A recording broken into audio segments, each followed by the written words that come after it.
A very good afternoon to all. आशा करते हैं कि आप स्वस्थ होंगे, मस्त होंगे और पढ़ाई अपनी अच्छे से जारी किए होंगे। कल हमने चैप्टर नंबर 5 के बारे में बात किया था जिसका नाम था वाटर। आज हम चैप्टर नंबर 6 के बारे में बात करने वाले हैं। जो हमारा टॉपिक है यह है प्राकृतिक वनस्पति एवं वन्य जीव। इसके बारे में हम बात करते हैं। तो आइए देखते हैं कि यह टॉपिक क्या है, किस प्रकार इसमें बातें बताई गई हैं।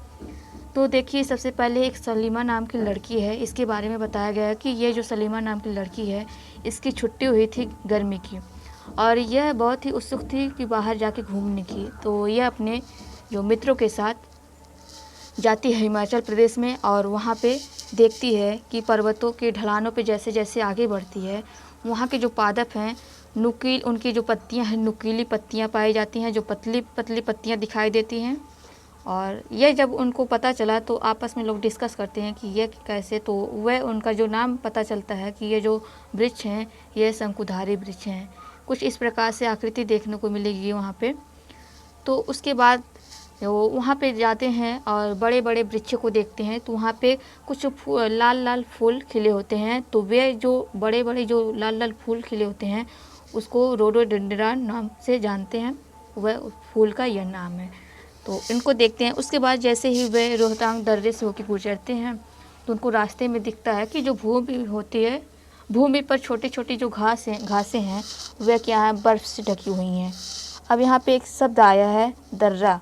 ये दर्रा क्या होता है? तो दो पर्वतों के बीच का जो क्षेत्र होता है, यह वाला क्षेत्र जो हमें जो आने जाने का रास्ता होता है हमारे लिए, या फिर जिसका प्रयोग हम रास्ते आने जाने के लिए करते हैं, यानी कि दो पहाड़ों के बीच का जो क्षेत्र होता है उसको हम बोलते हैं दर्रा।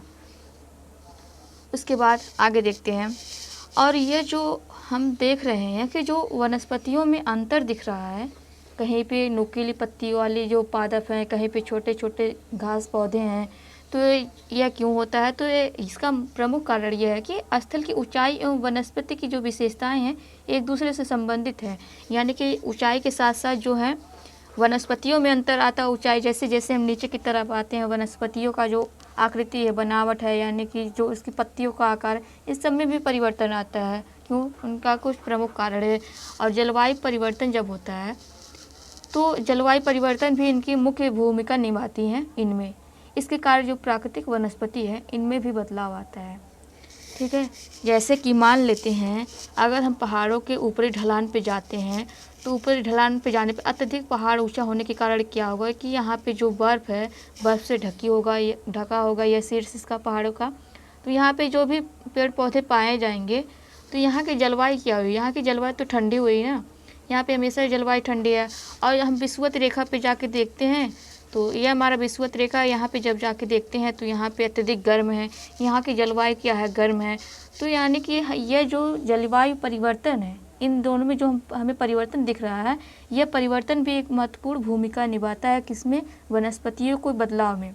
वनस्पति जो प्राकृतिक वनस्पति है इनके बदलाव में भी, इनकी वृद्धि में, इनके तापमान जो वृद्धि होता है वनस्पति का, इनमें बड़ी भूमिका निभाता है। कौन? जलवायु परिवर्तन।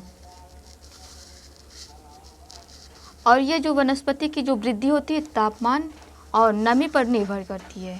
जैसे तापमान होगा, जैसे उसमें नमी है, उसी के हिसाब से वह जो वनस्पति है अपने आप को ढाल लेती है। उसके बाद इसके अलावा जो ये ढाल, यानी कि जो पहाड़ों पर आपको देखने को मिलेगी ढाल है, ये मिट्टी की जो परत की मोटाई होती है इन कारकों पे भी निर्भर करती है कि किस प्रकार की उन्हें मिट्टी मिल रही है, किसको? पादपों को। किस प्रकार का ढाल है वहाँ पे।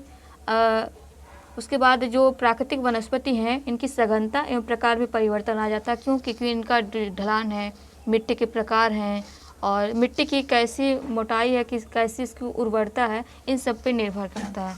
तो इनके आधार पे हम देखते हुए इन प्राकृतिक वनस्पतियों को हम 3 प्रमुख श्रेणियों में बांट देते हैं और इसके बाद हम आगे एक एक करके डिस्कस करते हैं। लेकिन एक बात हम बताना चाहेंगे आपको कि पीछे से कुछ मतलब बैकग्राउंड में हमारे वॉइस आ रही है, तो इसको आप मैनेज करिएगा क्योंकि इसका जो सॉल्यूशन है कोई सॉल्यूशन नहीं है। क्योंकि जो हम जहाँ से ये वीडियो बना रहे हैं वहाँ पे थोड़ा साउंड आ रही है, तो साउंड इशू है, तो इसको आप मैनेज करिएगा। उसके बाद हम आगे देखते हैं। उसके बाद आता है वन। जो वृक्षों के लिए उपयुक्त तापमान एवं परिपूर्ण वर्षा वाले क्षेत्रों में उगते हैं, इसको क्या बोलते हैं? वन कहते हैं। जहाँ पे उपयुक्त तापमान मिले, वर्षा मिले, वहाँ पे यह जो है वनों की जो प्रजाति विकसित होती है, वहाँ पे वन उत्पन्न होते हैं और इनके आधार पे जो है सघन एवं खुले वन विकसित होते हैं। उसके बाद आता है घास स्थल। यह क्या होता है? तो जो मध्यम वर्षा, जहाँ पे मतलब नॉर्मल वर्षा, मतलब ना ज़्यादा अधिक वर्षा, ना ज़्यादा वर्षा की कमी, मतलब मीडियम रेंज में वर्षा प्राप्त हो जाए, तो वहाँ पे यह घास क्षेत्र विकसित हो जाते हैं। उसके बाद है कांटेदार झाड़ियाँ। यह झाड़ियाँ कहाँ उत्पन्न होती है? तो कांटेदार जो झाड़ होते हैं या फिर झाड़ियाँ होती हैं, केवल शुष्क क्षेत्रों में पैदा होती हैं, यानी कि जहाँ वर्षा की कमी होती है, रेन की कमी होती है, वहाँ पे ये झाड़ियाँ पैदा होती हैं।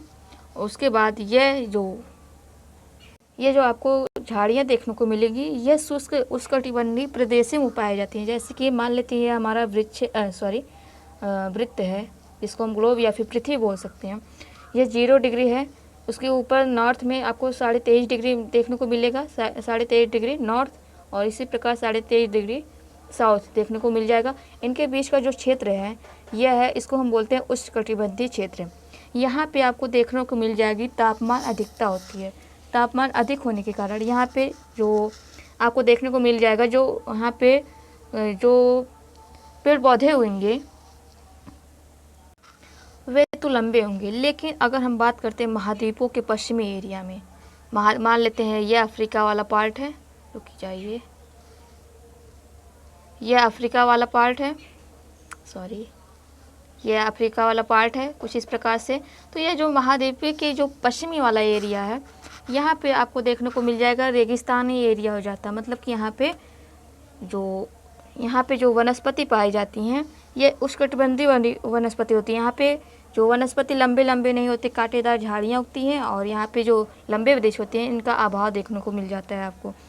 और जो उपोष्ण मतलब उपध्रुवीय प्रदेशों में, उपध्रुवीय प्रदेश कहाँ पे होते हैं? यह मान लेते हैं हमारा वृत्त है, यह विषुवत रेखा है। यह आपको अभी हमने बताया कि यह क्या है, उष्णकटिबंधीय क्षेत्र है। उसके बाद आपको देखने को मिल जाएगा शीतोष्ण वाला क्षेत्र, ए वाला, यानी कि इसके ऊपर वाला क्षेत्र जो ए है, यहाँ पे आपको देखने को मिल जाएगा ए उपोष्ण वाला एरिया है।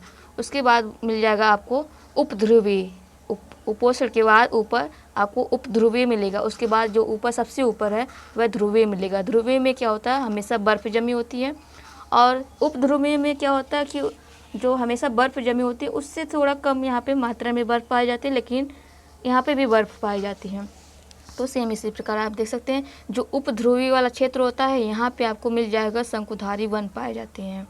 और जो ध्रुवीय वाला मतलब कि सबसे ऊपर वाला जो क्षेत्र है, यह वाला क्षेत्र, यहाँ पे आपको देखने को मिल जाएगा किसी भी प्रकार की वनस्पति नहीं पाई जाती है, केवल बर्फ़ की परतें आपको दिखाई देंगी चारों तरफ। उसके जस्ट नीचे आपको देखने को मिल जाएगा शंकुधारी वन। और अगर आप रेगिस्तानी वाले क्षेत्र में जाते हैं तो वहाँ पे कांटेदार झाड़ियाँ देखने को मिलती हैं।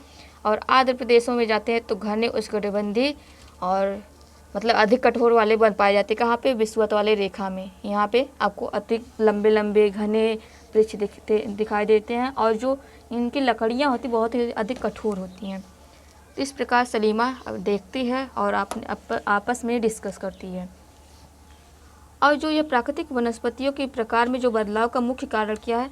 जलवायु परिवर्तन, जलवायु बदलाव, जो कि हमने आपको अच्छे से बताया।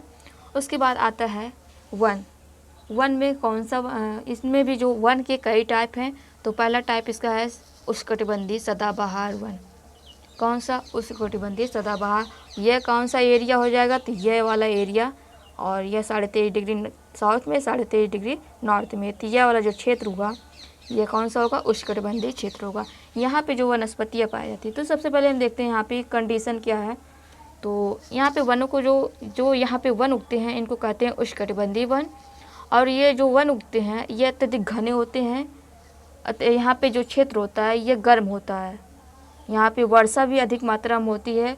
और यहाँ पे आपने सुना होगा ना कि 4 बजे के बाद अधिक वर्षा होती है, तो यहीं पे वर्षा होती है, मतलब विषुवत रेखा पे, इन्हीं के आसपास विषुवत रेखा पे जो 4 बजे की वर्षा होती है। अत्यधिक यहाँ पे वर्षा होने के कारण यहाँ पे जो वनस्पतियाँ हैं अधिक पाई जाती हैं और जो सूर्य का तापमान भी अधिक पाया जाता है, तो यहाँ पे जो वाष्पन है, वाष्पन की क्रिया अधिक होती है। अधिक होने के कारण बादल निर्मित होते हैं और ये वर्षा करते रहते हैं। हमेशा 4 बजे के आसपास आपको देखने को मिल जाएगा, हमेशा वर्षा होती रहती है।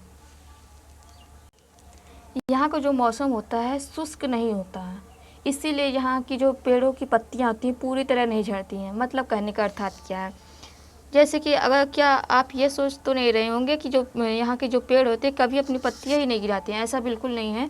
तो यहाँ पे आपको देखने को मिल जाएगा, एक फिगर यहाँ पे दिया है, यह उष्णकटिबंधीय सदाबहार वन का भी एक फिगर है। यहाँ पे जो वनस्पतियाँ, विभिन्न प्रकार की वनस्पतियाँ पाई जाती हैं, तो इनमें हमेशा जो नमी प्राप्त होती है, सूर्य का प्रकाश भी इनको प्राप्त होता है, तो यह हमेशा हरे भरे रहते हैं। इनको इसीलिए कहते हैं सदाबहार वन।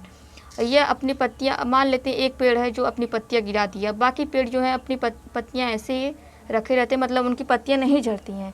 कुछ समय बाद आया कि इनमें पत्तियां तो लग गई, लेकिन ये वाले जो पेड़ है साइड वाला, अब इनका पत्तियां गिरने लगी। इसी प्रकार इनमें इतना जो है, इनमें कुछ पेड़ जो होते पत्तियां गिराते हैं, फिर दूसरा पेड़ पत्तियां उस समय नहीं गिराया रहता, फिर दूसरा गिराता है तो पहले में पत्ती आ जाती। तो इस प्रकार हमेशा ये हरे भरे दिखाई देते हैं, मतलब कि एक साथ ये अपनी पत्तियाँ नहीं गिराती हैं, क्रमवार ये अपनी पत्तियाँ गिराते हैं। इस कारण ये हमेशा हरे भरे दिखाई देते हैं। और ये काफ़ी इतने घने होते हैं कि यहाँ पे मतलब कि कोई जो बड़े जीव जंतु हैं यहाँ पे नहीं पाए जाते हैं। यहाँ पे इतना आपको बता दें कि यह इतने घने होते हैं जंगल वन कि सूर्य के प्रकाश की जो रोशनी है नीचे तली तक नहीं पहुँच पाती है। इतने घने ऊपर ही तक रह जाती, नीचे तली में जाती ही नहीं है। तो यहाँ पे तो आप इस प्रकार से कल्पना करें कि यहाँ पे जो कौन से जीव उपस्थित हो सकते हैं। रेंगने वाले जीव हो सकते हैं, बिल्कुल हो सकते हैं।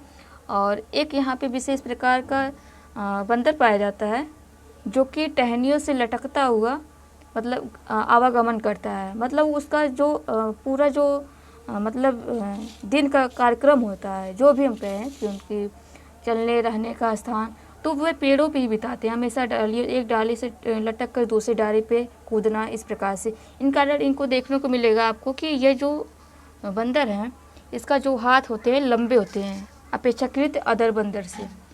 तो और यहाँ पे कोई बड़े बड़े जीव नहीं पाए जाते हैं। तो रेंगने वाले जीव होंगे, कुछ विशेष प्रकार के इसी प्रकार जीव पाए जाते हैं।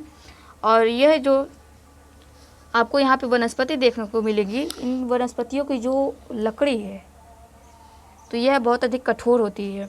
और यहाँ पे वनस्पति कौन कौन से पाई जाती है, तो रोजवुड, आबनूस, महोगनी इत्यादि प्रकार की वनस्पति यहाँ पे पाई जाती है। उसके बाद यहाँ पे एक फैक्ट दिया है, तो इसको हम पढ़ लेते हैं। दिया कि ब्राज़ील के उष्णकटिबंधीय सदाबहार वन इतने विशाल हैं कि पृथ्वी के फेफड़े की तरह प्रतीत होता है। आपको देखने को मिल जाएगा यह ब्राज़ील कहाँ पे स्थित है, कहाँ पे इसकी लोकेशन क्या है। तो आपने देखा होगा कि ये हमारा अमेरिका है, ये वाला पार्ट इस प्रकार से कुछ आपको देखने को मिल जाएगा। ऊपर है नॉर्थ अमेरिका, तो ये वाला जो पार्ट है आपको देखने को मिल जाएगा, यही है ब्राज़ील वाला क्षेत्र। और यहाँ से एक जंगल निकलता है जिसको बोलते हैं हम अमेज़न जंगल। यह लगभग 13 देशों में फैला है। यहाँ पे जो टोटल देश हैं इनमें 13 देश हैं और यह लगभग 11 देशों में फैला हुआ। कितने? 11 देशों में फैला हुआ है यह जंगल। और यहाँ से एक नदी भी निकलती है, इसके नाम भी अमेज़न नदी है, जो कि अटलांटिक महासागर में अपने जल को गिराती है। यह जंगल इतना घना है कि यह जो मतलब दुनिया का जो भी ऑक्सीजन है उनमें से लगभग 60% ऑक्सीजन अपना यह इनका योगदान होता है। तो आप समझ सकते हैं कि यह इतना घना वन है। कौन सा? यह भी उष्णकटिबंधीय वाले क्षेत्र पर, यह विषुवत रेखा इस प्रकार से होकर गुजरती है, तो यहाँ पे भी ये जंगल पाए जाते हैं। तो इनका बहुत बड़ा योगदान है हमारे जो वायुमंडल में ऑक्सीजन है इनमें। और परंतु आज के समय जो मानव है, यह मानव इन जंगलों की भी कटाई कर रहा है। यह जो जंगल है इन जंगलों की भी कटाई कर रहा है और आने वाले समय में इससे भी बहुत बड़ा भयानक तबाही देखने को मिल सकती है। क्योंकि जब जंगल रहेंगे ही नहीं तो वहाँ पे हमें ऑक्सीजन कौन देगा? ऑक्सीजन की बात इसको अलग कर देते हैं। और जब यहाँ पे ऑक्सीजन जो पेड़ पौधे होते हैं वे क्या करते हैं कि वर्षा कराने भी सहायक होते हैं। और ये जो घने वन हैं इनकी बहुत बड़ी भूमिका होती है। जैसे कि ये जब इनकी पत्तियों से जब जल का वाष्पन होता है तो ये ऊपर जाके क्या करते हैं कि संघनित होते हैं और बादल का निर्माण करते हैं और वर्षा होती है। वर्षा होने के कारण यहाँ पे क्या होते हैं, वर्षा में ये अत्यधिक भूमिका निभाते हैं।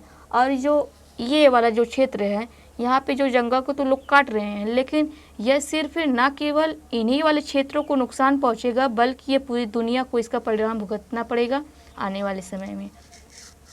उसके बाद आगे हम देखते हैं, आगे भी एक पॉइंट दिया, यह एनाकोंडा विश्व का सबसे बड़ा सांप उष्णकटिबंधीय वर्षा वाले वन में ही पाया जाता है। उसके बाद आगे दूसरा पॉइंट आता है, दूसरा इसका प्रकार आता है उष्णकटिबंधीय पर्णपाती वन। अभी हमने सदाबहार वन पढ़ा और यह जो है पर्णपाती वन है, मतलब कि यह पत्ते अपने गिराते हैं। तो यह उष्णकटिबंधीय पर्णपाती वन जो होते हैं मानसूनी वन होते हैं, जो कि भारत, उत्तरी ऑस्ट्रेलिया और एवं मध्य अमेरिका वाले हिस्से में पाए जाते हैं। इन क्षेत्रों में मौसमी परिवर्तन होते रहते हैं, मतलब कि मौसम में जब परिवर्तन होते हैं तो ये अपनी पत्तियां गिराते रहते हैं।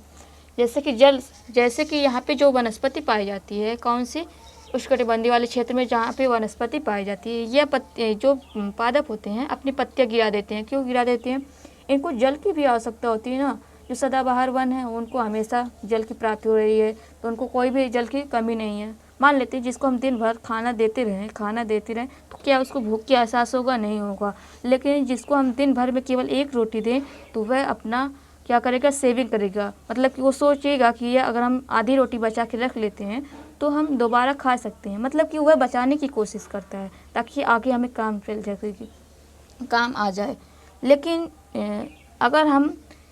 अगर यह नहीं बचाता है तो भूख से तड़पेगा, भूख के कारण रह जाएगा। इसी प्रकार जो यहाँ की वनस्पतियाँ होती हैं, इनको उतना जल की प्राप्ति नहीं होती है जितना इनको चाहिए होता है। इस कारण ये जो अपनी पत्तियाँ होती हैं गिरा देते हैं।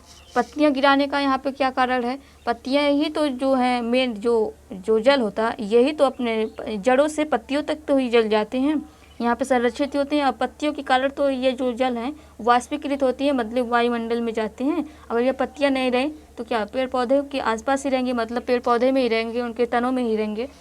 तो ये जल संरक्षित करने के लिए जो शुष्क मौसम होते हैं, यहाँ के जो वृक्ष होते हैं अपनी पत्तियाँ क्या करते हैं? झाड़ देते हैं। और यह भी जो इनका तना होता है अत्यधिक कठोर होता है। जैसे इसके प्रकार के रूप में हम देख सकते हैं, साल वृक्ष होता है, सागवान तो आप देखे होंगे गाँव में ही, और शीशम यह भी आप देखे होंगे। इन प्रकार की जो वनस्पतियाँ हैं यह अपने पत्ते झाड़ देते हैं और जल को संरक्षित करते हैं। और आप यह जो इनके जो वृक्ष हैं इनका उपयोग तो आप जानते होंगे, फर्नीचर, यातायात निर्माण की सामग्री के रूप में हम इसका प्रयोग करते हैं। और यहाँ पे जो जानवर होते हैं, बाघ, शेर, हाथी, गोल्डन लंगूर और बंदर आदि प्रकार के जानवर यहाँ पे पाए जाते हैं। उसके बाद हम देखते हैं, आता है तीसरा नंबर, शीतोष्ण सदाबहार वन।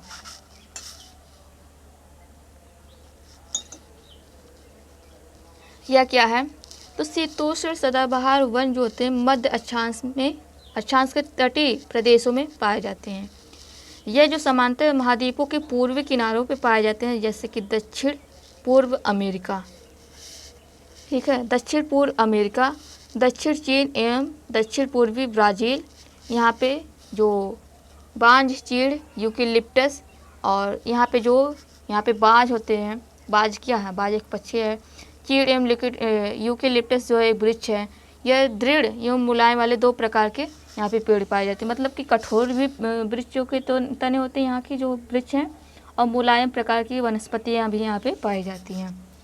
तो यह कहाँ पे स्थित है? इसकी लोकेशन क्या है? मध्य अक्षांश। जैसा कि अभी हमने आपको बताया था, यह विषुवत रेखा है। उसके बाद आपको देखने को मिल जाएगा यह उष्णकटिबंधीय वाला क्षेत्र है। फिर शीतोष्ण वाला क्षेत्र आ जाता है। तो यही शीतोष्ण वाला जो क्षेत्र है, यहीं पे यह वर्षा वन, सदाबहार वन पाए जाते हैं। उसके बाद देखिए यहाँ पे शीतोष्ण सदाबहार का वन का जो फिगर दिया है आप देख सकते हैं। उसके बाद आगे हम देखते हैं, शीतोष्ण पर्णपाती वन दिया है। तो ये उच्च अक्षांशों की ओर बढ़ने पर अधिक शीतोष्ण पर्णपाती वन मिलते हैं। जैसे जैसे हम ऊपर की तरफ जाएंगे शीतोष्ण से, तो वैसे वैसे इनकी संख्या, इनकी पर्णपाती वन मिलते चले जाते हैं। इसके पहले हमने पढ़ा था सदाबहार वन, लेकिन अब ये पर्णपाती वन, यानी कि यह भी अपनी पत्तियां गिराते हैं।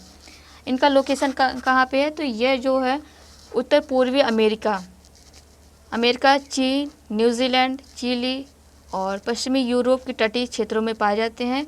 यह देखिए, यह अपनी पत्तियां हैं शुष्क मौसम में झाड़ देते हैं, लेकिन इसके पहले जो हमने पढ़ाया था वह अपनी पत्तियां नहीं झाड़ते हैं, सेम उसी प्रकार जैसे कि सदाबहार वर्षावन हमने पढ़ा था। यहाँ पे पाए जाने वाले जो पेड़ हैं बांज, एस, बीच और यहाँ पे जो जंतु पाए जाते हैं, जीव पाए जाते हैं, हिरण, लोमड़ी, भेड़िया इत्यादि प्रकार के जीव पाए जाते हैं। और फिजेंट और मोनाल जैसे पक्षियाँ भी पाई जाती हैं। आप यहाँ पे फिगर में देखिए, यह है फिजेंट और यह है मोनाल पक्षी, आप देख सकते हैं। यह तो हमने कभी नहीं देखा है, आप देखे हो तो ज़रूर बताइएगा। उसके बाद आता है भूमध्य सागरीय वनस्पति। यह क्या होता है इसके बारे में हम देख लेते हैं। तो महाद्वीपों के पूर्व एवं उत्तर पूर्वी किनारों पे अधिकांश भाग में ये पाए जाते हैं और यह शीतोष्ण सदाबहार एवं पर्णपाती पेड़ों से ढके होते हैं। महाद्वीपों के पश्चिमी एवं दक्षिण पश्चिमी किनारों पे भूमध्य सागरीय वनस्पतियाँ पाई जाती हैं।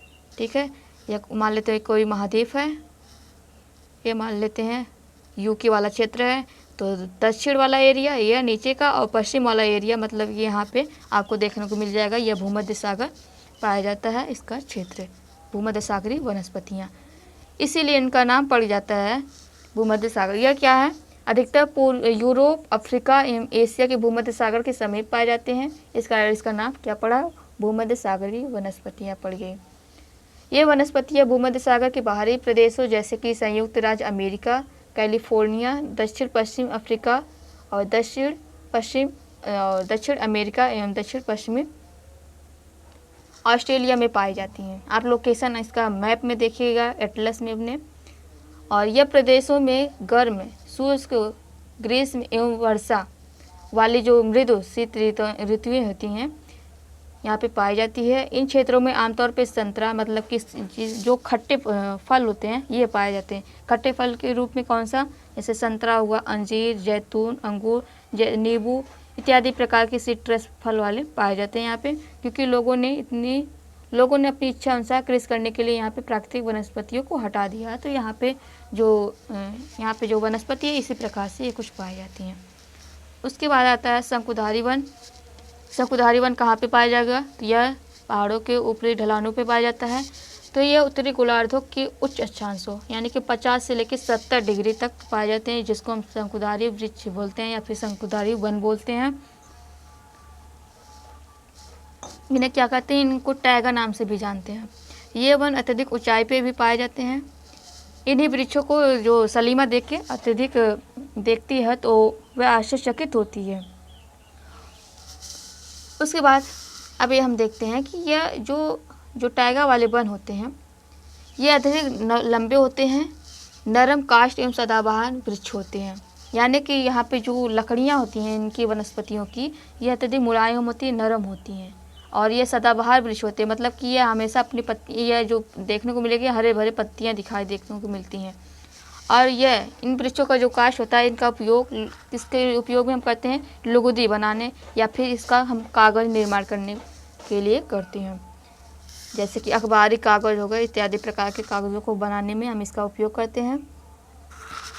उसके बाद यहाँ पे कौन कौन से वृक्ष हैं, तो चीड़, देवदार और प्रमुख यहाँ पे वनस्पति हैं। और यहाँ पे जो जीव पाए जाते हैं जैसे लोमड़ी और ध्रुवीय भालू जैसे यहाँ पे जानवर पाए जाते हैं। और ये जो टैगा शब्द है ये रूसी शब्द है, रूसी भाषा का शब्द है, जिसका अर्थ होता है शुद्ध या अनुच्छा। आगे देखते हैं, घास वाला क्षेत्र है।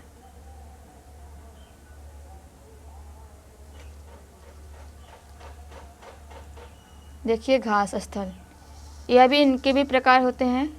तो पहला प्रकार में हम देखते हैं कि पहला टाइप कौन सा, उष्णकटिबंधीय घास स्थल है। यह वन भूमध्य रेखा के किसी तरफ उग जाते हैं। भूमध्य रेखा यह रही हमारी पृथ्वी, यह रहा भूमध्य रेखा। इनके आसपास वाले क्षेत्र में यह जो उष्णकटिबंधीय घास मैदान है यह उगते आपको देखने को मिल जाएगा।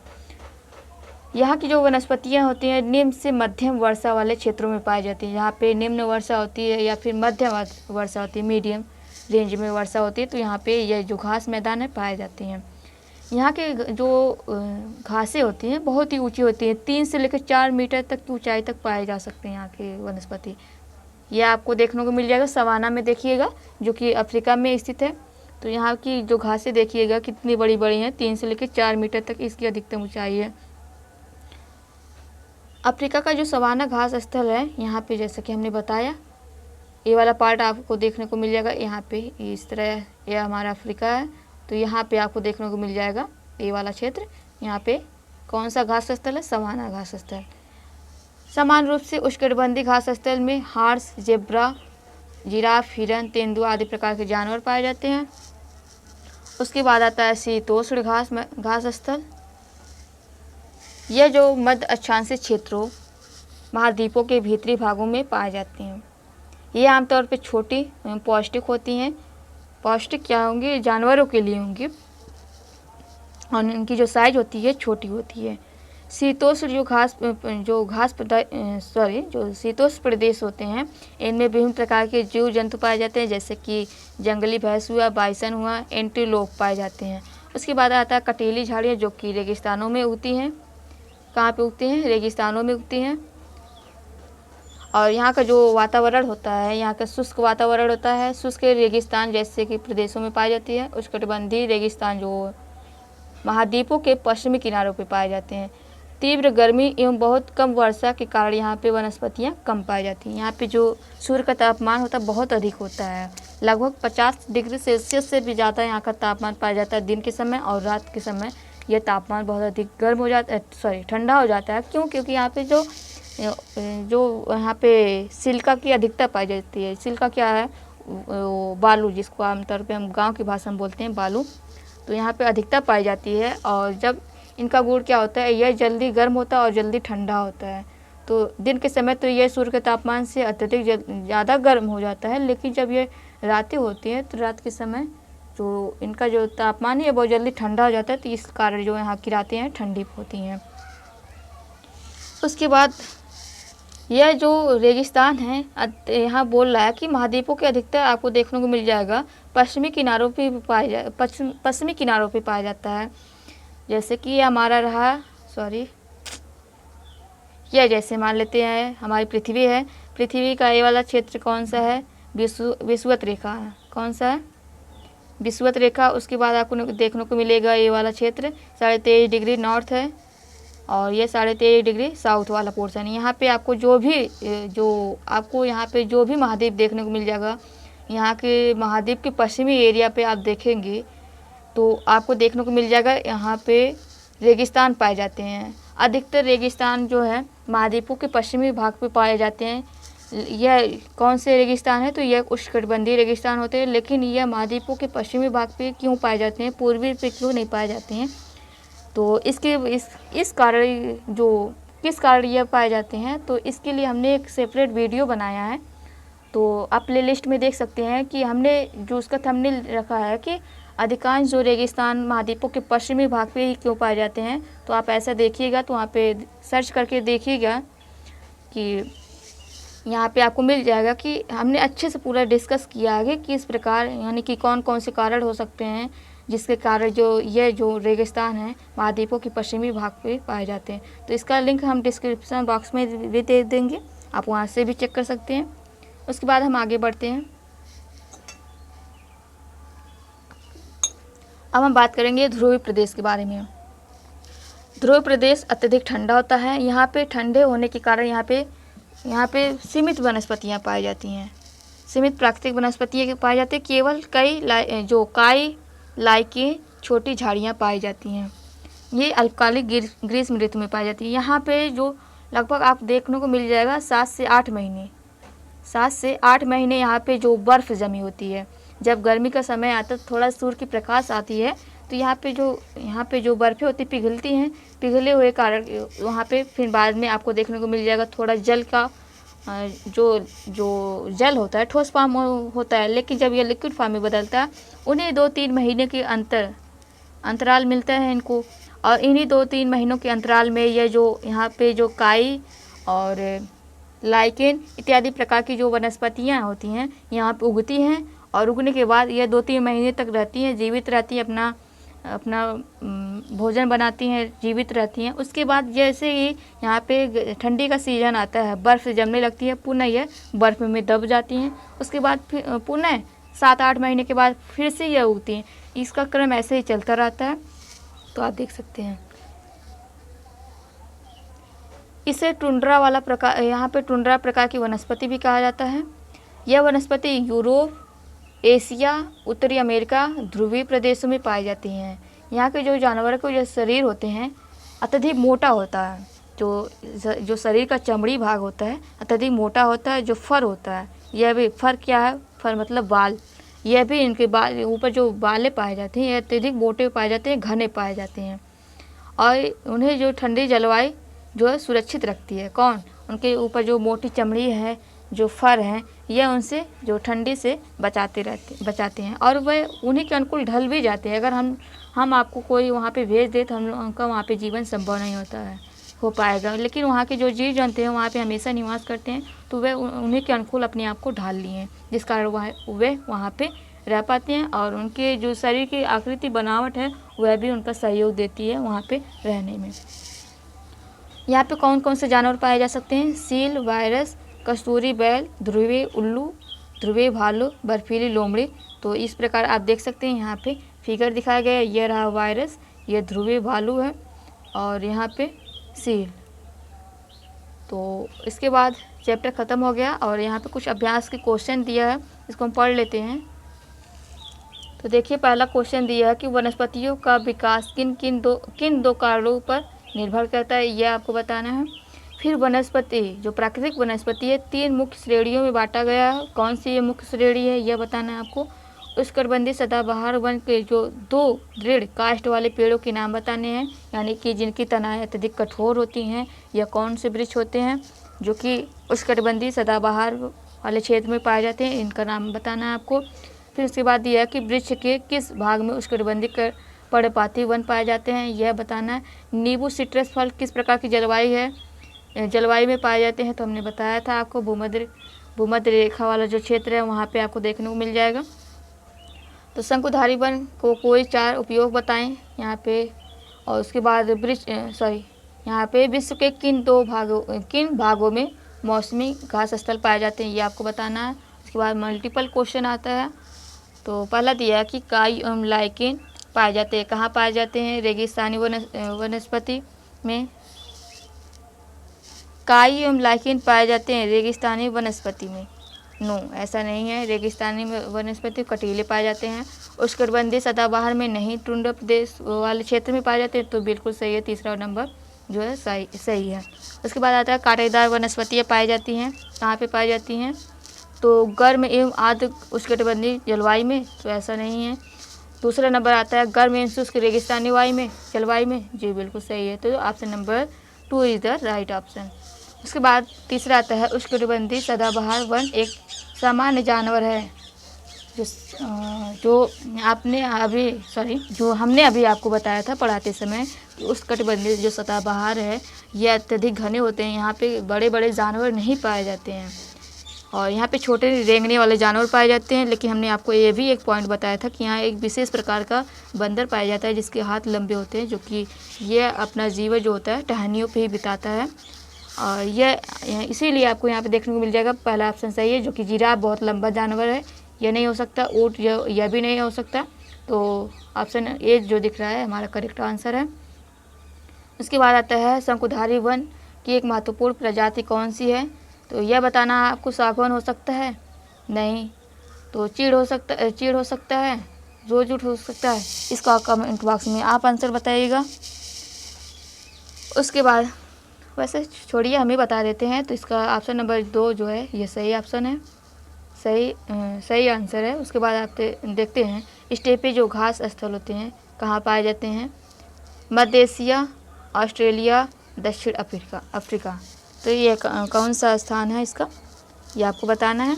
उसके बाद मिलान है, तो ये आप देख लीजिएगा। और यहाँ पे कारण बताइए करके प्रश्न पूछा है, तो यह भी आप बता सकते हैं।